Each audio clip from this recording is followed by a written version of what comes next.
लोग जौनपुर मछली शहर सहित 80 की 80 लोकसभा सीटें यूपी की और जो 400 पार, अब की बार 400 पार, फिर एक बार प्रचंड बहुमत से मोदी सरकार, इसका फैसला देश की जनता कर चुकी है। 2014 में मोदी जी के नाम की हवा थी, 2019 में आंधी थी और 2024 में मोदी जी के नाम का तूफान चल रहा है। कमल खिलेगा तो जौनपुर भी खिलेगा, मछली शहर भी खिलेगा, यूपी खिलेगा और हिंदुस्तान भी खिलेगा, ऐसा लोगों का भरोसा है। कांग्रेस के मैनिफेस्टो लेके क्या कहेंगे आप? कांग्रेस का मैनिफेस्टो एक धोखा है, एक जाल है और कांग्रेस ने अपना जो आचरण है वो मुस्लिम लीग की तरह कर लिया है। पिछड़ों का आरक्षण छीन करके मुस्लिम लीग को देने का जो प्रयास कर रही है या मुसलमानों को देने का प्रयास कर रही है, ये संविधान के विरुद्ध है, ये बाबा साहब भीमराव अंबेडकर का अपमान है, ये ओबीसी का आरक्षण छीनने का नहीं, ये तो डाका डाल देने का प्रयास है और इसका जवाब देश की जनता कांग्रेस को दे रही है। पीडीए कहीं नहीं जीत रहा है, पीडीए बुरी तरीके से पिट रहा है। पीडीए का मतलब परिवार डेवलपमेंट अथॉरिटी और सपा माने समाप्तवादी पार्टी, बसपा मतलब बिल्कुल समाप्तवादी पार्टी और कांग्रेस मुक्त तो भारत हो रहा है। आकाश आनंद का बयान आपने सुना होगा, जिस तरीके से उन्होंने बीजेपी पर हमला बोला है। आकाश आनंद ने जो हमला बोला है उसको किस तरह से देख रहे हैं आप? ऐसा है, वो आप सब लोग पूछो सवाल, इसके लिए बोले हैं। अब आपने पूछ लिया सवाल, उनके खिलाफ कानूनी कार्रवाई जो आयोग को करनी चाहिए करना। आप सबको वंदन करता हूं, अभिनंदन करता हूं। 2024 का लोकसभा चुनाव, ये ध्यान में रखना, ये ऐतिहासिक चुनाव है। 30 वर्ष तक इस देश के अंदर पूर्ण बहुमत की सरकार नहीं बनी थी, देश दुर्दशा को प्राप्त हो गया था।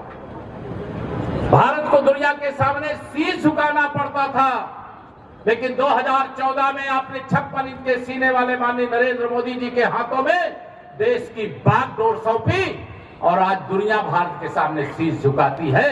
ये अंतर हुआ है। 2019 के लोकसभा चुनाव में सपा बसपा के गठबंधन के कारण हम जौनपुर लोकसभा हार गए थे, लेकिन इस बार मुझे मालूम है 2019 की हार का बदला जौनपुर में लेंगे और मछली शहर में विजय दोहराने का काम करेंगे। बताइए सही है? इस बार देश में एक नारा लग रहा है, अब की बार सब लोग हाथ उठाकर तो नारा लगाइए, अब की बार, फिर एक बार, यह लक्ष्य अर्जित करने के लिए, हमें 400 पार करने के लिए उत्तर प्रदेश की 80 की 80 लोकसभा सीटें भारतीय जनता पार्टी और गठबंधन के प्रत्याशियों को जिताने का संकल्प पूरा करना है। अब 2 चरण के चुनाव 16 सीटों पे हुए मेरे मित्रों, मैं एडवांस में 16 सीटों को जीतने की आपको बधाई दे सकता हूं। वहां कमल खिल चुका। 7 मई को फिर चुनाव मतदान है। जैसे जैसे हम पश्चिम से चल करके पूरब की ओर आ रहे हैं, भारतीय जनता पार्टी की आंधी, मैं यही कहता हूं कि 2014 में माननीय नरेंद्र मोदी जी के नाम की हवा थी, 2019 में माननीय नरेंद्र मोदी जी के नाम की आंधी थी और 2024 में माननीय नरेंद्र मोदी जी के नाम का तूफान चल रहा है और जनता पूरी तैयार है। जनता ने फैसला कर लिया है। बताइए, तीसरी बार मोदी सरकार का फैसला किया कि नहीं किया आप लोगों ने? दोनों हाथ उठा बताइए, किया है कि नहीं किया है? ये विरोधी इंडी गठबंधन वाले भ्रष्टाचार के दलदल में डूबे हुए गुंडे, अपराधी और माफियाओं के मसीहा बनकर के जो ये स्वप्न देख रहे हैं कि 2024 में माननीय नरेंद्र मोदी जी को तीसरी बार प्रधानमंत्री बनने से रोक लेंगे, मैं उनको बताना चाहता हूं, चुनाव की औपचारिकता बची है, जनता फैसला कर चुकी है। गरीब माँ बाप के बेटे को प्रधानमंत्री बनाया तो देश 10 साल में 100 साल आगे गया है और आगे 5 साल में और 100 साल आगे जाएगा। तीसरी अर्थव्यवस्था बनेगा, विकसित भारत की गारंटी बनेगा। इसलिए इस बार चूकना नहीं है मेरे मित्रों। यह चुनाव ऐतिहासिक चुनाव है। दुनिया की तमाम ताकतें, ध्यान रखना, केवल कांग्रेस और इंडी गठबंधन, कांग्रेस सपा बसपा ही नहीं, इंडी गठबंधन ही नहीं, दुनिया की वह सारी ताकतें जो दुनिया के दूसरे देश हैं जो भारत को बढ़ते हुए नहीं देखना चाहते हैं, वह सब लगे हैं कि किसी तरीके से मोदी जी को रोक लें।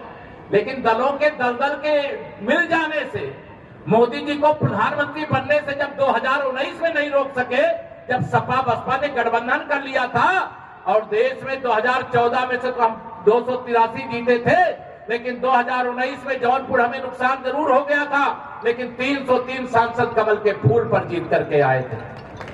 और माननीय मोदी जी ने जो वादा किया निभाया था कि नहीं निभाया था? मोदी जी ने वादा किया था कि अगर आप 300 पार करोगे मैं 370 हटा दूंगा। बताइए हटाया था कि नहीं हटाया था? मोदी जी ने कहा था अगर आप 300 पार कमल के फूल दोगे तो मैं पूज्य अटल बिहारी वाजपेयी जी के आशीर्वाद को सफल करके रामलला के जन्म स्थान पर भव्य मंदिर बनाने का काम कर दूंगा।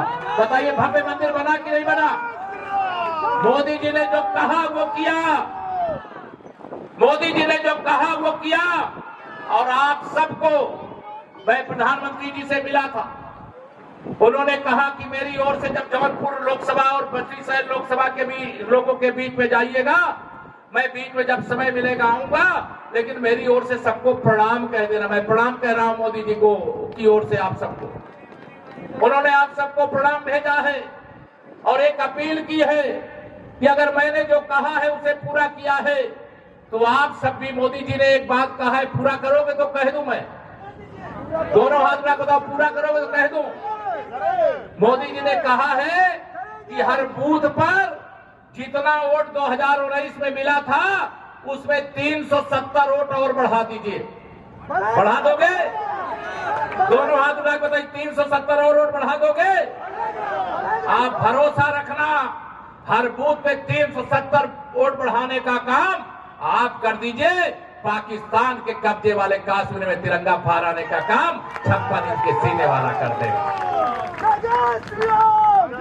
सपा बसपा कांग्रेस की हालत खराब है। वह सारे आप सब जानते हैं, सपा की साइकिल पंचर हो चुकी, पंचर हो गई है कि नहीं हो गई है? हाथी कहां गया कोई पता नहीं चल रहा है। और हाथ के पंजे को तो देश की जनता ने ही मरोड़ दिया है।